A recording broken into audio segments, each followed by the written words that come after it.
welcome to FO Talks. With me is Agustina Girodi again. She's going to explain Argentina.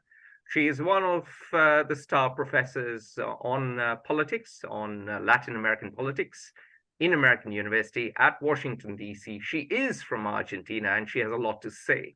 So, Agustina, welcome back. Well, thank you so much, Atul. It's a pleasure to be back speaking with you about Argentina and Milei. Thank you. Well, Javier Milei has won. Why?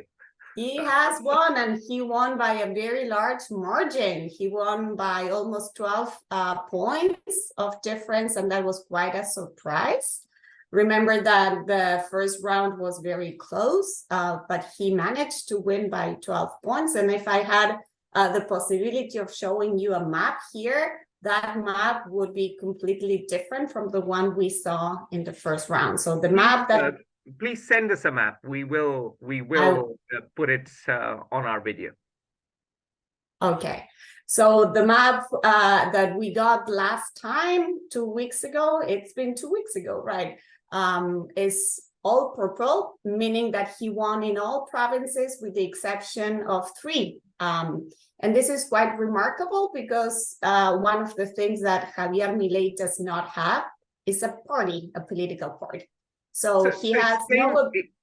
Sorry for interrupting. Explain to our viewers from around the world, how many provinces are there in Argentina? And also a bit about the structure of Argentinian politics, because let's not assume... I will talk about that later, because this is key for governance. So Argentina is a federal country like the US, like India, like Brazil, like Mexico, meaning that it has second-tier governments. It could be provinces, states, depending on the country you are. In Argentina, we have provinces. We have 24 provinces. And governors are key players for governance in Argentina. They are very important, not only because they control their own districts, but mostly because they can control senators and representatives. The way in which the lists are being made in Argentina is through the governor. So if you want to run for Congress at the federal level, you need to have the permission of your governor. So that means that governors can influence a lot the legislative agenda at the national level. Why? Because they pull the levers of the actors who are sitting in Congress. And so this is going to be very important to understand how governance under the administration of Javier Milei will look like. So one thing that I should say, as I said before, is that he won in all provinces. Yet those provinces are ruled by parties that do not belong to his party, because he does not have a political party. So this is a candidate, now a president, who first came into politics 2 years ago. I think he's the envy of any politician around the world. He crafted a career so swiftly and so quickly that it's hard to find another parallel, I would say, in history. Almost like Emmanuel Macron, but Macron had spent some time in politics. Right, so he was a nobody. He was a TV celebrity, and it was only 2 years ago that he won a seat in Congress as the representative of the city of Buenos Aires. Agustina, so, Donald Trump didn't even win a single election before the presidential one. He was also a celebrity. Yeah, he had a party though, but so no, he took over. He took over. So I mean, it was a hostile takeover of the Republican Party. He threw out Jeb Bush of all people. Yeah. So the important thing to highlight here is that voters individually voted for him everywhere, and that's important for winning an election. But now we now need to switch to governance. And so one thing is to win elections, another very different thing is to rule a country, because for that you need to build legislative and territorial coalitions. So all provinces in Argentina are ruled by either provincial parties, by the Peronist party, the Cambiemos party, which is the party of former President Mauricio Macri, And that means that Javier Milei will need to interact a lot with governors who belong to a different party. And so this is what we call in political science territorial coalitions. And territorial coalitions are critically important for ruling Argentina. If you do not have the support of governors, it can get complicated. They can mobilize voters, they can mobilize people to go out to the streets, they can create all sorts of instability. And one way to keep governors happy, and this is where I see the most challenging aspect of what's going to happen in terms of governance, is that to appease governors, you need to send them money. We have an expression in Argentina, which is el poder de la billetera, the power of the wallet. And this is how you have that here or everywhere, the power of the purse. Right. In English. Exactly. And so what this will mean is that Javier Milei will have to send money to the provinces that is higher public expenditure. And this goes right against the core agenda that he has proposed, which is to reduce the size of the state, to reduce public spending. So again, one thing is what we've heard all along about what he wanted to do. A very different thing is what he would be able to do once he is ruling the country. So this moves us very swiftly on to the question, what happens now? Because you've already explained, his meteoric rise. I don't think you've yet explained why he won. Why did people vote for him? So I think let's get into that and then move into what happens now. Yeah, so let me say a few words about who voted for Milei, the so-called called Milei voter. The Milei voter, as I said before, is young. It's fundamentally male, but it's also very unlike what we thought a couple of months ago. The Milei voter is not just someone who is fed up with the system. It's not just someone who is tired of what we have seen for the last 15 years. So this is not an angry voter per se. Of course, they are angry, but fundamentally, this is a more conservative voter, a voter that is more authoritarian. If I were able to show you data here, the people who voted for Milei do not think that democracy is the best type of regime. You send us the data. We'll feature it. I don't know if I can send you that data because that's private, but I can send you my presentation. Perfect. And you can pull data from there. And this voter is a voter who does not have a memory of what happened during the dictatorship. And we talked about some of the fundamental challenges that we are seeing this time around when it comes to the agreements that the Argentine democracy had in terms of what had happened in the last military dictatorship. So I do see a mix of people who voted for him, and this explains why he won. So we have the Milei voter that is more than an angry voter. And then we had the voters who had voted for Patricia Bullrich, who was the third candidate in the first round. And after the elections, 2 days after the elections, the first round, Javier Milei and Patricia Bullrich came together and they made an alliance, which to many voters who had voted for him and had supported this discourse that he had about the caste, Milei being anti-caste, they were quite surprised that 2 days after the first round of elections, Javier Milei and his contender, Patricia Bullrich, came together in an alliance that was extremely fruitful because the majority of the voters who voted for Patricia Bullrich in the first round voted for Milei in the second round. Now, this is interesting because he's not your typical conservative candidate. He has talked about converting to Judaism. He talks about being an expert in tantric sex. He goes to cosplay parties. He's not your typical conservative. Right. So what explains this huge growth of Javier? So the voters who gave Milei, not the core voters that I spoke about in the first place, but the second voters who had voted for Patricia Bullrich are more conservative, are your typical conservative voter, more Catholic, more conservative, more liberal on the economic front, but yet they are extremely anti-Peronist. They would never ever vote for a Peronist candidate. And this is what happened. All those voters who were not fully convinced by Milei, they knew from the get-go that they would never vote for Sergio Massa. It was like going against your own religion, right? And so that prompted them to vote for Milei, even though Milei is not your typical conservative Catholic. And he doesn't like the Pope. Right. So that is what explains that transfusion of voters from the Juntos por el Cambio coalition that went to Milei. So Milei, in essence, has two different types of voters. His key supporters were young, very young people. And I want to emphasize over and over again, because I do think that we are seeing a generational change here. These are people who are extremely conservative. They support guns. They are against abortion.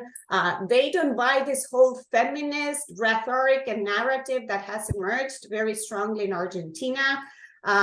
They are from different social classes, and this is very interesting. It cuts, the core voter of Javier Milei cuts across social classes. But these guys, because most of them are guys, are very different from the other center-right voter that voted for Milei, specifically because they didn't want to vote for the other candidate, the Peronist Party, and also because the economic agenda aligns with their interests, not their cultural agenda, but the economic agenda does. So this is what explains the victory and the 12 points margin as well. So what happens now? He has promised radical economic change in a country deep in economic crisis. You have high inflation. A third of the International Monetary Fund's debt portfolio is Argentinian debt. In fact, Africans and Pakistanis and other Asians always say that you got the white preferential treatment. If you weren't white, you wouldn't have got that much money. So they have a huge grudge against Argentina. But anyway, hey ho, that's a later discussion. But the point is that you're a country mired in debt. You can't really pay that debt back. High inflation, high unemployment. People are struggling to make ends meet. Many are going hungry. How does the new president solve this economic crisis? What happens now? So that is a 1 million question that we all want to know the answer of. Yeah. One thing that I always want to bring into the conversation is a historical perspective. Things are very bad now. They are not as bad as they were in the 1980s, right? So people now get all surprised and shocked about the very high levels of inflation, 150%, which is very high, especially if we compare it with other developed countries. But Argentina had 24,000% inflation in the 1980s. We went through hyperinflation. Yeah. And all socioeconomic indicators were worse than what we're seeing now. So this is not to deny that the situation is awful. That is very dire, but it's not the worst that we've been into. So what is he going to do? And that is also something that has kept us very intrigued and busy, because as I mentioned before we started the interview, we have seen 3 different Mileis throughout the course of the whole electoral process. An extremely radical politician who was promising to close the central bank, to dollarize the economy, to slash public spending, and all sorts of crazy proposals that he had in mind. That discourse started to change during the first round, and what we have seen after he became elected 2 weeks ago is that none of the things that he promised are going to happen. So the central bank, he just appointed, or we know now who the person is going to be. The technocrats that he has appointed to run the economy are against many of the proposals that he had. Most of the technocrats come from the Macri government, and so this is also interesting because he was his narrative was, I'm gonna govern the country without the caste. If you were Argentine and if you would see all the people that have been appointed, you would laugh because these are members of the caste, right? So they are all members of different administrations that had been in power. So in a way, he's undoing every single promise that he made at the beginning of the electoral cycle. So my honest question to you is, we don't know, because things are changing so rapidly and so dramatically, right? So we went from Argentina adopting the dollar as its currency, and now that's not going to happen. We went from a central bank that was going to be closed down. That's not going to happen. We went from Argentina stopping relationships with China and Brazil, and last week we heard the newly appointed foreign ministry sing praises to China and Brazil. So everything is like a movie, a very weird movie. And so honestly, what he has been saying is that on day one of his new administration, he's going to be inaugurated next Sunday, 1 week from now. So on Monday, he's planning to send a bunch of legislative proposals to be voted. And those, according to what we are reading in the newspapers, are legislation, are pieces of legislation that are going to tackle the main problems of the economy. I'm assuming some privatization, some slashing of public spending, try to liberalize the control over the currency, but he's going to do that very fast. And that is something that we might take seriously because he will not have the support he needs later on to pass some of those key reforms that he wants to do. But honestly, these 2 or 3 weeks of transition have been very messy, very improvised. This transition is different from previous transitions that we have seen in the past, and changing all the time, right? So it's very hard to predict. Is he similar in some ways to Donald Trump and Jair Bolsonaro? In the way he acts, yes. These 2 candidates were also a little bit unpredictable, although they were credible. The things that they promised they would do, they did them, in particular Donald Trump. So I think that Donald Trump was the most consistent one of the 3 of them. This comparison about Milei, Bolsonaro, and Trump has been going on for the last couple of months. Yeah. There are similarities, but there are many differences. So yeah, the character is similar, but Milei, the first difference with Trump and Bolsonaro, and in particular with Trump, is that he does not have a political party. Donald Trump took over the Republican Party, and the Republican Party aligned with him. This is not the case. Javier Milei is he believes in a very small state, and Trump and Bolsonaro, that was not the case, right? So they still wanted to use the state for other reasons, right? But the state was a central tool of their ruling. Javier Milei, he's an anarchist, right? So he a libertarian anarchist. If it were for him, he would like to have an extremely minimal state. Donald Trump and Bolsonaro were not like that. And then the other very key difference, for instance, with Bolsonaro is that Bolsonaro, one of the key members of his coalition were the evangelicals, and so were for Trump. Milei does not have the support of evangelicals. The number of evangelicals in Argentina is a bit smaller than Brazil and in the US, but still, that aspect of the coalition in Argentina is different. The other big difference with Bolsonaro is the support of the military. Bolsonaro ruled with a coalition where the military were key actors. In fact, many of them were appointed at key ministries.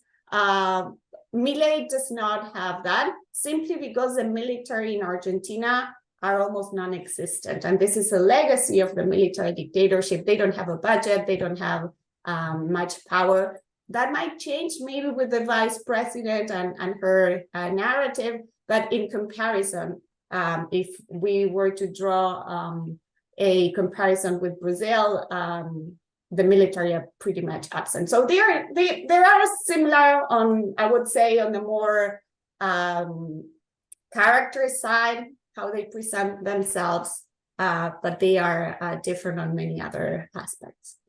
So Argentina is not spending much on the military. Where is the government spending money on? Why, is the economy in such status? It's a fertile country.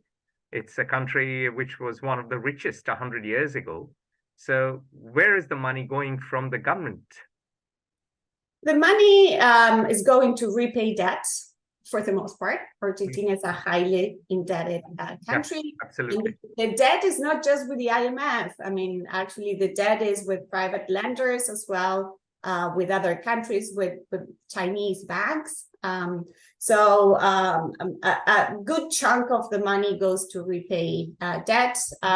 Another chunk of the money goes to good causes, education, healthcare, even though the quality of education has declined and so has the quality of healthcare provision. Argentina continues to be, despite what people believe, in one of the most generous and best welfare states of Latin America, right? So the social network that exists in Argentina is among the best in the region, right?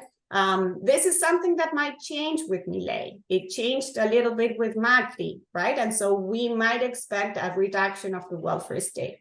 And another part of the money, of course, is gone. No one knows where it goes, right? So Argentina has very high levels of corruption as well. This is that is a common feature for many former colonies and many developing countries. It extends all across Latin America, from Mexico to Argentina. It is there in Africa. And it's not new. It's not new. But so we also need to highlight that there is a good chunk of money, and this is what Milei promised he would address, that goes to the caste, the political class, who is using it for personal purposes. And we know this for a fact. This happens at all levels of government, at the national level, at the state level, at the municipal level. But I would say that part of the money goes for use for good uses, right? So health and education continue to be, and social programs for assistance, and those are fundamental to keep Argentines out of poverty. I see. So with the new president, and given his libertarian tendencies, his anarchist tendencies, these programs might be a threat. They could be a threat. It's very, if you were to ask me, based on what happened in other countries where new presidents were promising the rolling back of those programs, it's very unlikely that this will be implemented. If you do that, you will have millions of people out in the streets protesting on December 24th, which is Christmas Eve. December historically has been a very convoluted month in Argentina. It's the end of the year, it's summer. We have lots of electricity outages because the grid system is in very poor condition. People are agitated.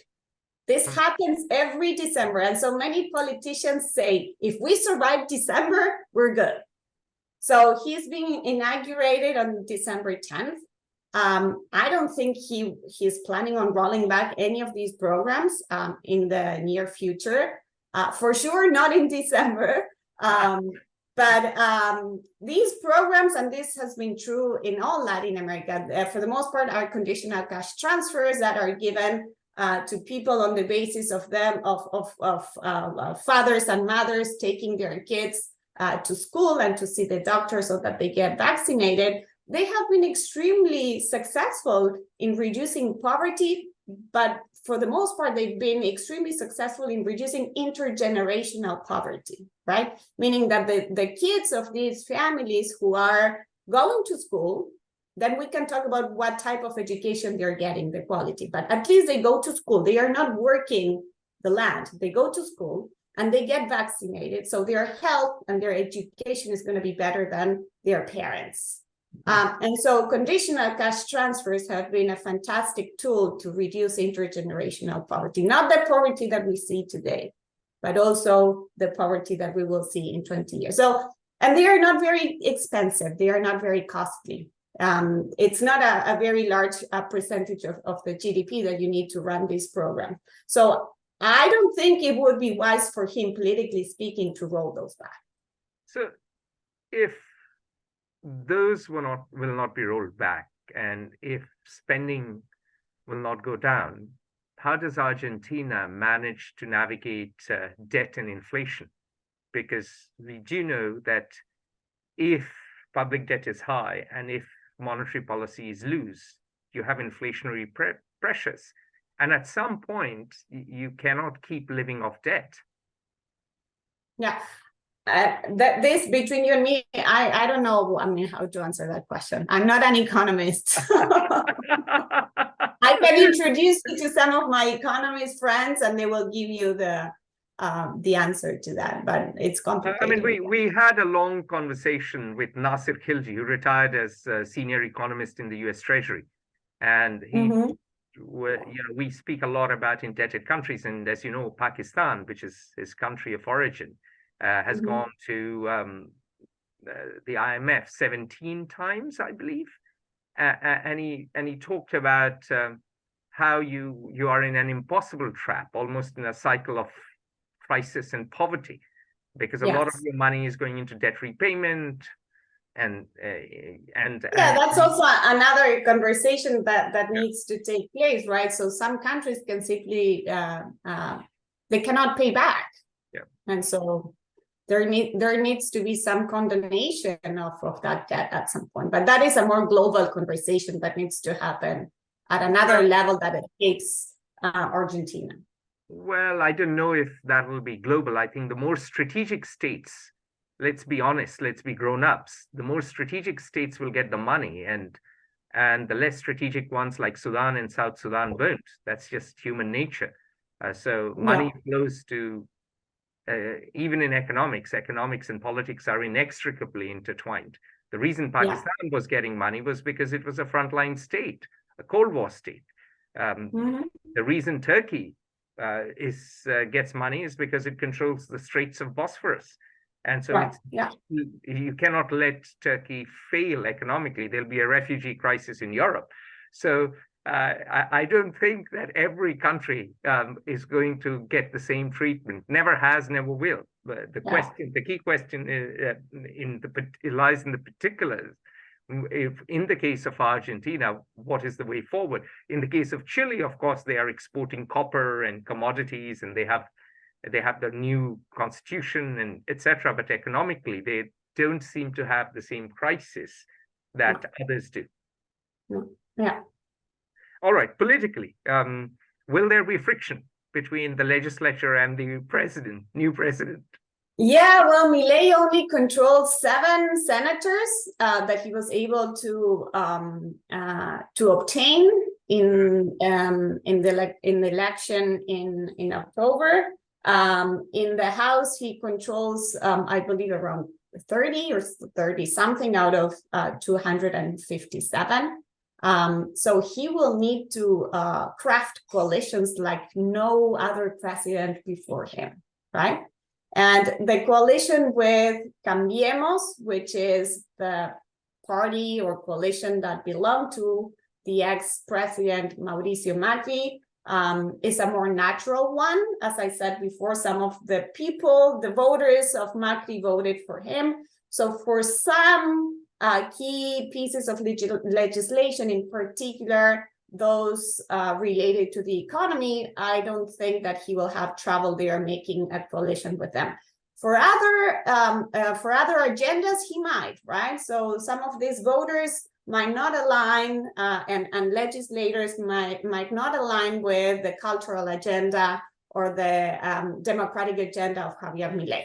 But for economic legislation, I think that he will have the support he needs from Cambiemos, both in the Senate and in the House.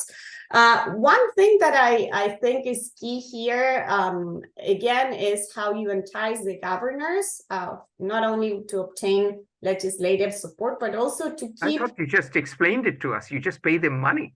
Yeah, right. But so that is key for them. And then the other very important thing is that Javier Milei has a very clear mandate. People voted for him to fix the economy, to fix inflation. And in my opinion, if he wants to be successful, he needs to laser focus on that agenda. If he starts opening it up and adding, I don't know, abortion, the military, the revision of the dictatorship, that is going to be very conflictive, and that might create a lot of backlash for him. So if someone would ask me, what would you recommend, Milei? Just focus on fixing the economy. I don't know if that's possible, because once you're running a country, you need to pay attention to many different things going on at the same time. But I think that if he does that, he has an opportunity to be successful if he fixes it, right? That's a different thing. Maybe he should appoint you as an advisor. No, I would not agree political advisor. I would not agree to work with him. But so I think that there is where he has the unanimous support of everybody, including the Peronists. And we've seen that story before. In the 1990s, when Carlos Menem was elected as president of Argentina, and he implemented one of the most radical neoliberal programs of Latin America, many people, he was from the Peronist party, and in Argentina, you are either Peronist or non-Peronist, as I said before. And just for our viewers, they should know that Peronists are left-leaning. They come from, no, not necessarily. Carlos Menem was the most center-right president. That is true, but they began historically. They were, historically to the left. Of course, everyone goes to see the soap opera about Eva Perón, but she was the wife of a military dictator, yada yada. And the divide, as you're saying, is between Peronists and non-Peronists. And the Peronists themselves had a center-right Carlos Menem, who I remember playing football with Diego Maradona. Yeah. So we saw this happening before, that a president who did not have the unanimous support of the population became very popular because he fixed the economy and he reduced hyperinflation. So, and even people who did not vote for him for his first administration ended up voting for him the second time around because he had fixed the economy. So if Javier Milei manages again to focus exclusively on fixing the economy, it might, and if he succeeds, it might be likely that he can be reelected. Because you can vote for him. Yeah, that is the mandate that he has. The cultural agenda, identity politics, the role of the state, that is way more controversial. And there, if he opens up that front or those fronts, it's going to get complicated for him. All right. On that note, words of advice for Javier Milei from the professor in Washington, D.C., who will be at Christmas. Who'll be in Argentina for Christmas. Thank you very much, Agustina. Merry Christmas, Happy New Year in advance, and we'll see you again on Fair Observer. Thank you, Atul. It was a pleasure to speak with you. Join the conversation at Fair Observer. and subscribe to our YouTube channel.